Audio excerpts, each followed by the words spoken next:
recordava Cròniques d'un pueblo.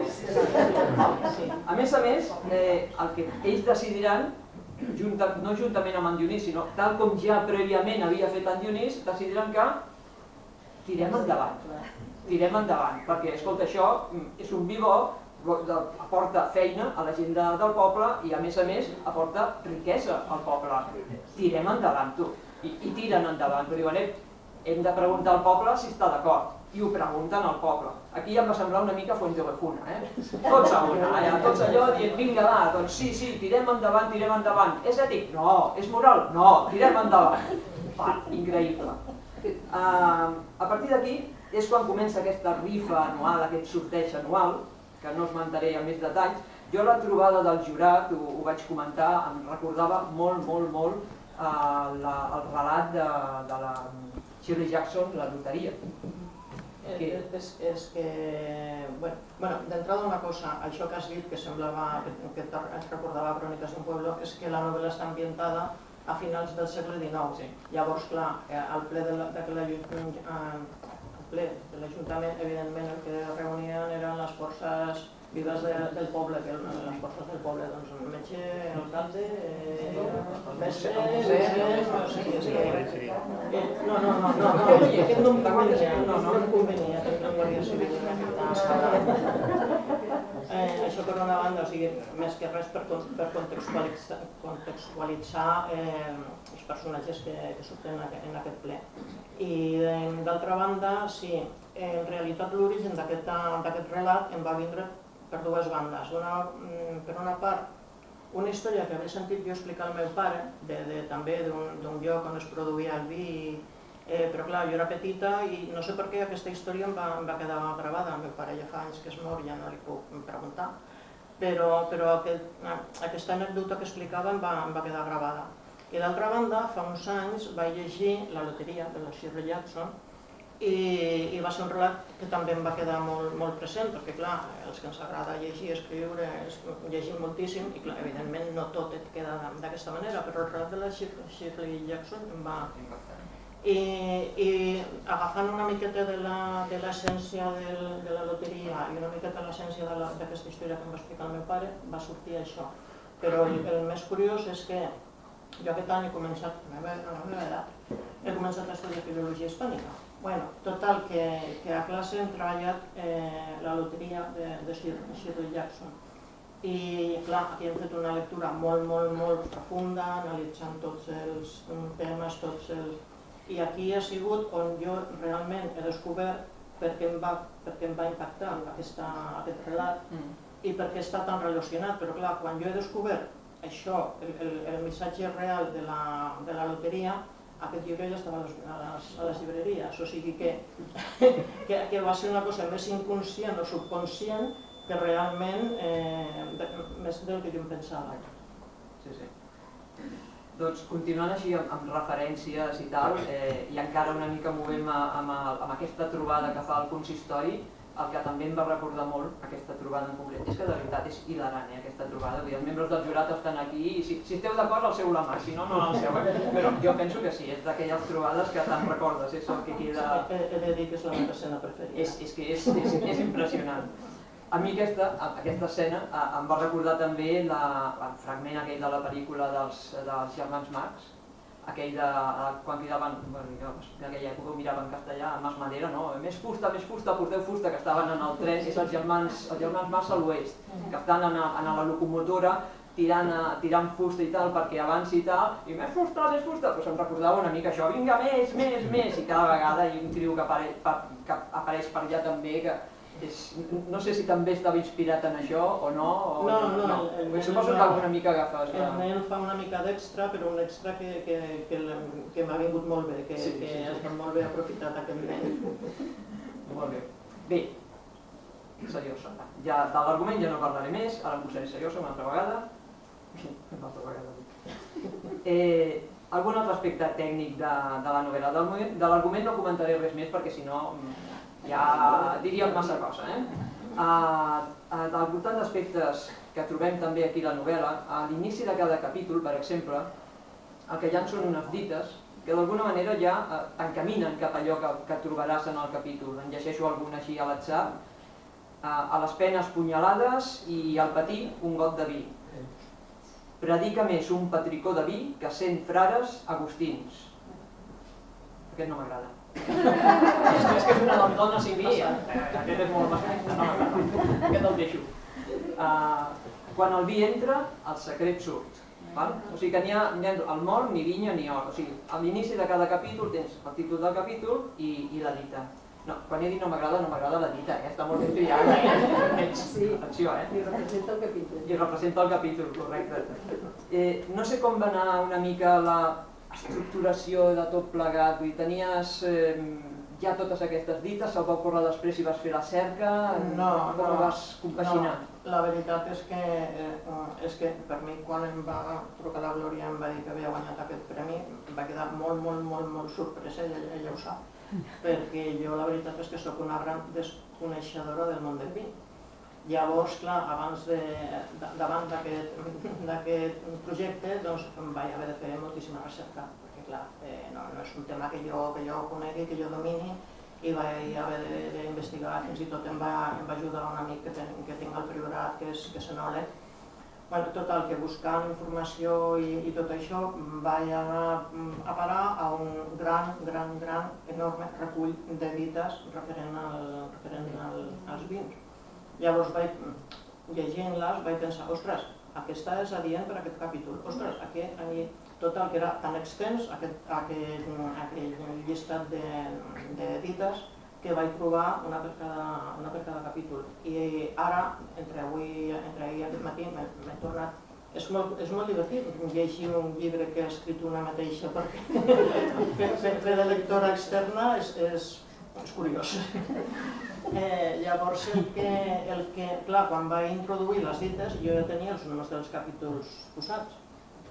I el que m'ha donat ara és que, si ho hagués de fer ara, eliminaria completament els noms dels capítols. Deixaria cada dita com a títol del capítol, perquè és molt més adient el que diu el refrany, la dita, que el nom que jo li havia posat al capítol. Bé, no sé tampoc no cal arribar a l'extrem, de totes formes, prenc nota, Francesc, amb el llibre que vagi un típex i que la gent, amb norma, normativa, de tatxar, tal. És una opció. Jo estava dient alguna cosa, no?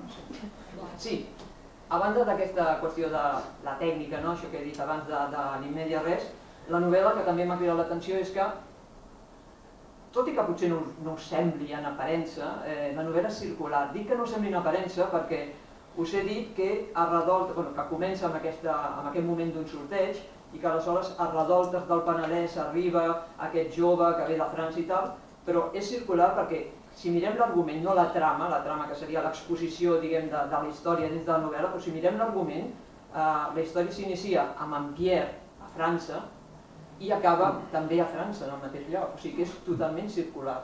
No sé si amb això pretenies mostrar, era fet així perquè t'ha agradat només, diguem-ho així, o és aquella idea de tornem a començar, de cicle, de...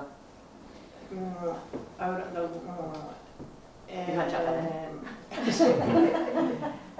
no era en principi la idea de tornar a començar perquè, clar, els esdeveniments que han portat aquest parell d'homes, són dos homes els que acaben allà, els esdeveniments que els han portat i la vida que els espera per davant no tenen res a veure amb tot el que ha passat i no es tornarà a repetir la mateixa història.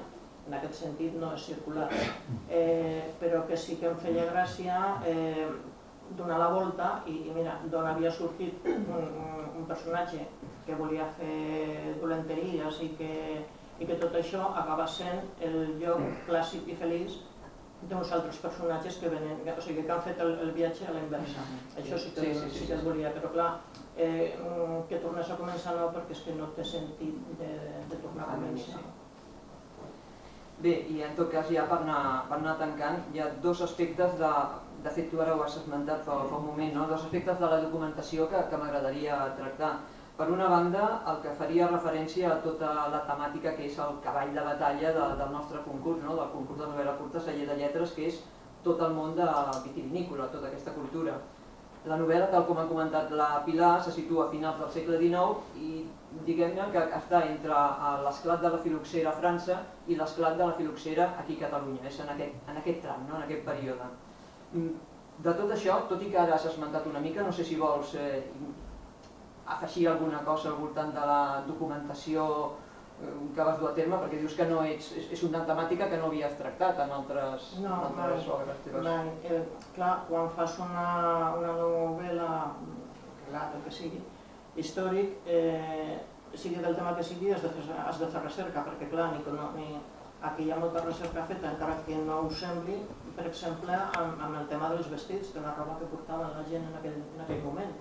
Aquesta era la segona part de documentació que et volia preguntar. No, però ho pots dir, No, però és que ja, perdona que et talli, hi ha l'apartat del que és la temàtica vitivinícola, que penso que és important de tenir en compte, però a més la temàtica vitivinícola organitzada en aquest període històric i acompanyada de tot aquest seguit de descripció, no és descriptiva, en el sentit que entri en grans descripcions i tal, però sí que hi ha un fons que es nota perfectament que hi ha hagut una documentació al voltant de, com ha dit ella, el vestuari, l'època, els costums, les tècniques de treball, alguns aparells, algunes màquines, diguem-ho així. Sí, perquè clar, si a mi ja em ve gran, per dir-ho d'alguna manera, el món del vi avui en dia més gran em venia al segle XIX.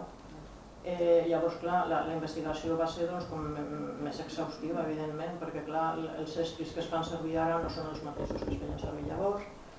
Les tècniques, potser el procés, suposo que serà el mateix, però clar, tractat i portat d'una manera o d'una altra, tot això vaig haver de fer molta recerca i per això vaig demanar ajuda a aquest amic.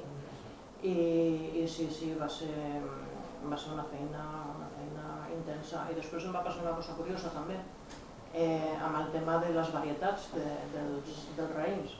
Clar, a mi per la trama de la novel·la em convenia que el vi fos negre i vaig començar amb un vi negre. Després de sobte se'm va il·luminar la bombeta i vaig pensar, ostres, no, que estem al Penedès, que el Penedès és el rei del vi blanc i del cava. Llavors, allà on deia vi negre, doncs ho vaig passar tot a vi blanc.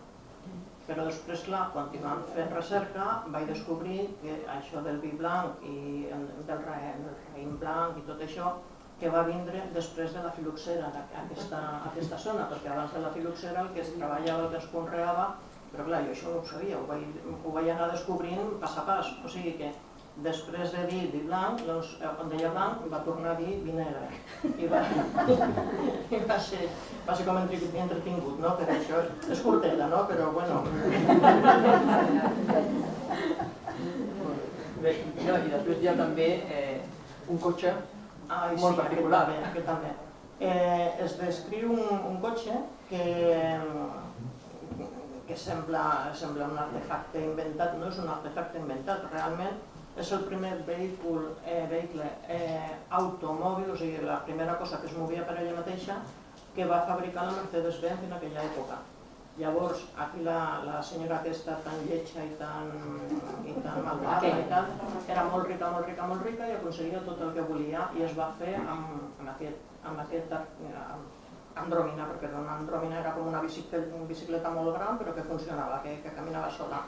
I la senyora aquesta, que li deien la bruixa, es passejava per tot el poble amb aquest artefacte, un poble de 200 persones, i em dirà tu perquè necessitava aquell artilugi.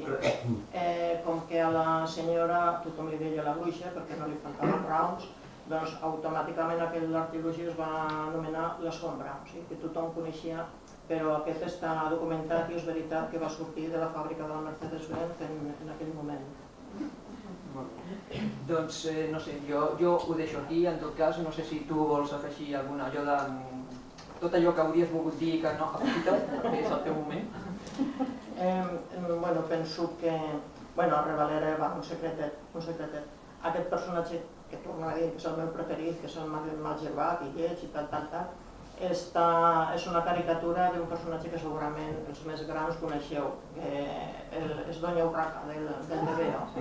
Doncs està inspirat en Doña Urraca. I bueno, no explicaré res més, però clar, és que jo veia aquesta persona I és que veia Doña Urraca, llavors, bueno, és que no. I es puc explicar més cosetes aquí. Bueno, una altra petita anècdota, que clar, jo quan em vaig plantejar presentar-me al concurs, doncs, bueno, intenta seguir les bases des del primer moment. La mida de la lletra, les pàgines, tot, ja intentes que tot quadri. Però no sé què va passar, no sé, en algun moment em vaig equivocar i resulta que la lletra era d'una mida més gran que la que corresponia. I quan ja la donava per acabada, que ja bueno, ja està, he acabat, ja està, la presento. Llavors repasso totes les bases i dic, ostres, com que 12 de mida? Si jo tinc 14. Bueno, clar, al passar-la una mida més petita em va quedar curta. I dic, i ara què fem? Doncs bueno, el vi va tindre un ingredient més. I ho deixem aquí. Molt bé. Bueno, i un altre secret, no secret perquè ja ho vaig desvelar el dia del premi, és la meva primera novel·la en català. Jo soc castellano parlant, jo soc de Saragossa i més fàcil i més còmode, evidentment, escriure en castellà. Però el català m'agrada moltíssim i va ser dir, vinga va, provem-ho. I clar, un món que no coneixes, el món del vi, no el coneixes. Una llengua que mai havia fet un relat tan llarg en català, perquè relats curts i contes sí que havia fet, però una cosa tan llarga no l'havia fet mai. I clar, i que un dia em truqui la Glòria i et digui, escolta, què dius? Això no pot ser. No pot ser. És que, bé, no ho he dit, ho vam fer sorteig, també. És broma. I el que em va passar quan em va trucar és que, clar, jo llavors també estava en un club de lectura, pertanyia al club de lectura d'una de les dues biblioteques municipals de Reus.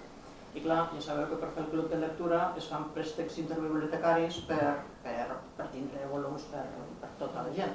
I clar, a mi m'arribaven llibres de Girona, de Torredembarra, de qualsevol lloc. I el meu home va agafar el mòbil, tens una trucada de Sant Sadurní. Dic, ostres, serà pel llibre del club de lectura. Dic, però és que és de Sant Sadurní. Dic, ja, i què? No vas presentar un relat? Dic, sí, i què? És que és de Sant Sadurní. Dic, total, que em truca i em diu que tens una estoneta i jo vaig pensar, mare meva, que complicats aquests de Sant Sadurní.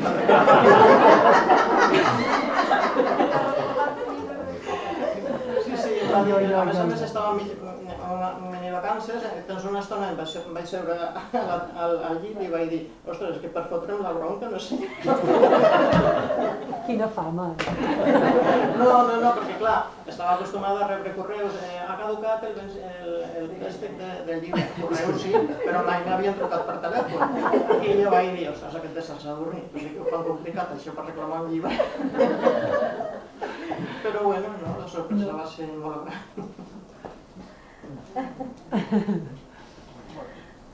Doncs, ho deixem aquí? Sí, jo penso que sí. Bueno, a veure, Doncs no ho deixem aquí. em deixo l'última coseta. Agrair el premi, primer, evidentment, a nivell personal, perquè a tothom ens agrada que se'ns reconegui la feina, això és obvi, però agrair moltíssim el que ha començat a dir la Sílvia, agrair moltíssim que s'hagi donat un premi a una novel·la còmica, pel que dèiem al principi, perquè trobo que és un gènere que està una mica abandonat, no massa considerat, i penso que aquesta empenta que li heu donat al gènere còmic, ja no parlo de la meva novel·la en si, sinó d'apostar pel gènere còmic, trobo que ha estat un molt bon gest i agraeixo moltíssim aquesta mirada diferent que heu tingut aquest any cap a aquesta novel·la. Ho agraeixo moltíssim, de veritat.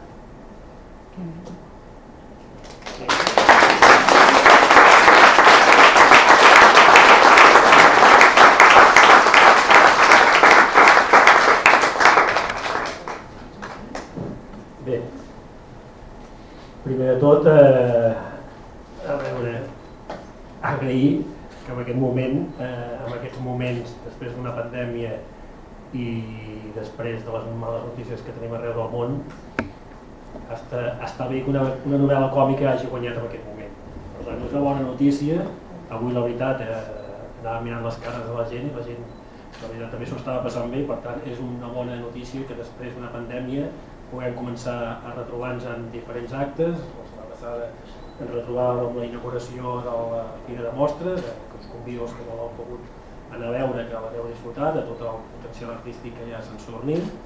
I avui podem estar aquí amb aquesta iniciativa que ja té la seva 7ª edició, una iniciativa que vull recordar que segueix parlant en femení, perquè la majoria de les dones premiades són dones, o sigui, va seguint la tradició, i evidentment reconèixer la feina de la Sílvia Romero com a coordinadora del Club de Lectura, impulsora de la idea fa 7 anys, una idea consolidada, una idea també que la Diputació de Barcelona vull dir que ens reconeix com una iniciativa de bones pràctiques, que pocs ajuntaments a la província tenim, que se'ns pugui reconèixer per una activitat cultural, literària d'aquestes característiques, crec que ens ha de fer, a vegades ens han de fer més satisfets d'aquest poble que tenim, que a vegades sempre tenim aquest sentit autocrític i que sempre ens matxaquem una mica, traiem també pit a les coses bones que tenim i de les moltes coses bones que tenim.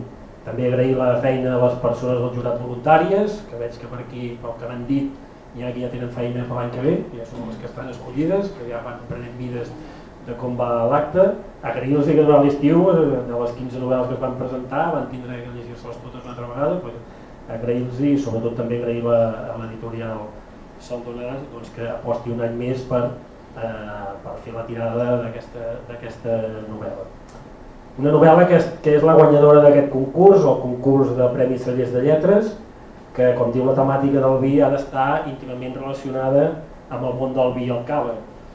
Pel que s'ha anat dient i per algunes parts que he vist, crec que gira molt al voltant del vi, però és que a més suposo que la gent de Sant Sadurní, amb moltes coses, amb aquest poble, li feia la broma de la Guàrdia Civil, evidentment, per la temàtica no hi podia ser en aquell moment, perquè si no ja hagués sigut bueno, no ens avancem tampoc, no?